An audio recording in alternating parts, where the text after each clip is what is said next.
I just wanted to tell everyone what I'm going to be up to this month.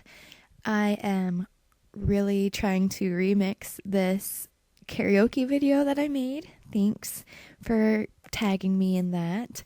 I'm also going to be preparing myself to learn how to draw. So I know how to draw a little bit, but it leaves a lot to be desired, and I want to illustrate my novel, which should be coming out here pretty soon in different versions, hopefully.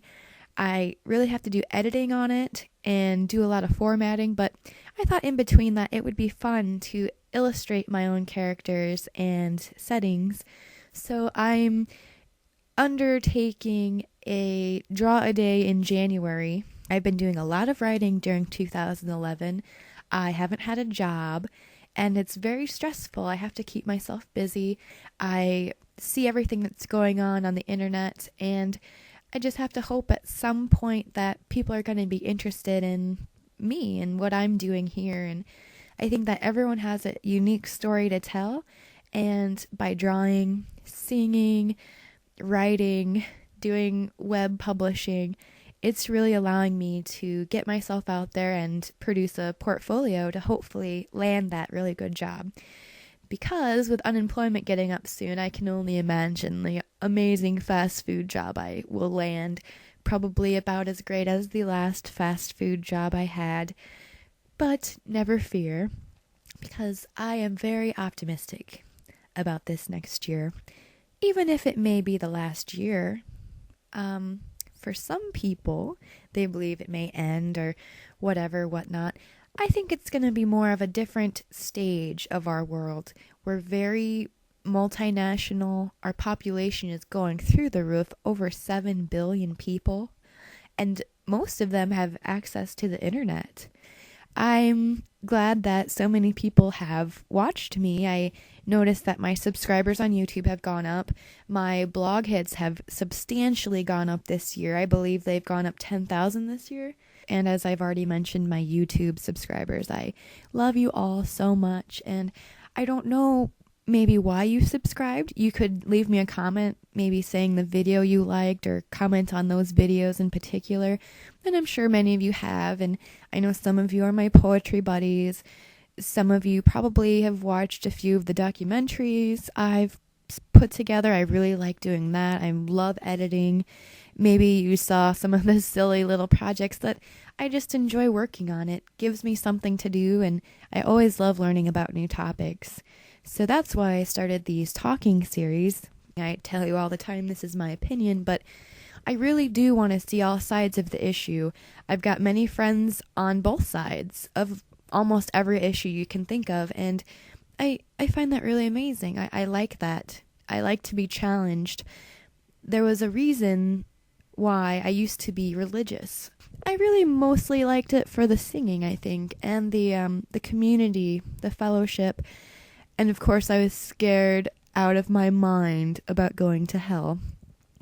Now that the Christmas season is approaching, it always brings up those feelings of wanting to be by family, but knowing that you're independent now and having gone out into the world making your own traditions, but still in some ways being limited by those dogmas that you put in place so steadfastly when you were young. I truly wanted a place where I could belong and express myself, but I've always felt sort of like an outsider, having divorced parents that were dabbling in drugs and other things that the other families didn't seem to have to deal with. And that wasn't the only reason I left. I really wanted to learn about all religion. I'm very open and accepting, but I'm also a little cynical. I won't lie about that. I think that people want to be good, but I think mostly we're selfish.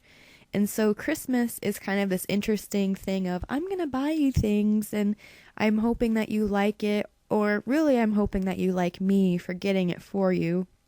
But I think I'd rather have a little less stress and have a little bit more family and friend time without them having to work extra hard to buy things that will probably sit in a closet or be returned or just not really be, you know, appreciated, especially by young kids. It's a slap in the face to the abundance of things that we have in our society, and it's a slap in the face to all the work that has been put into a country that I feel now is just kind of crumbling. It's more concerned with how things look than how things are and how things work, function, and, last. So, if you can't remember what you got last year for Christmas, I think it's time to reevaluate how you're approaching these holidays. And by all means, I don't want to exclude anyone else who might be celebrating Hanukkah or Kwanzaa. I don't personally know anyone ever who has celebrated Kwanzaa. But, I'm not against that. You make up your own damn holiday. The important point is that these times of year, spring, summer, fall, winter, there's a time when it's changing over.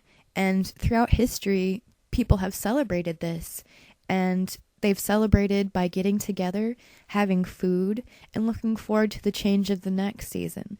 And so for Christmas, if I ever have children, I'm not going to tell them about Santa Claus, and we're probably not going to put up a Christmas tree, and we definitely won't be going to the malls. And we definitely won't be telling them about Jesus Christ in the way that they would believe that he is a Santa figure.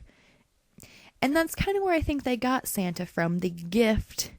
It was a gift of eternal life, and it was just a very bloody and horrible part of the Bible to me to focus on. So, that's more of an Easter thing, but when I think of Jesus Christ, I always think of the crucifixion and how we are focused on the violence of religion. And Christ himself was Jewish, and it's really astonishing that many people don't acknowledge Judaism's longer history. And of course, it's just really absurd if you've read the Bible at all, which I've read most of it, probably all of it throughout, my life. But I consistently have gone back to certain chapters that I know pretty well. And it's not like you shouldn't read it. I do encourage everyone to read it, but you should read everything, not just religious text, because literature tells us a lot about who we are. And I find Christmas literature very interesting, and Christmas television and cartoons, and it's a very conflicting time for me. I want to like Christmas, and I want to have that, I guess, anxiety of waiting for Santa, and I guess I kind of do. It's kind of like waiting for Jesus.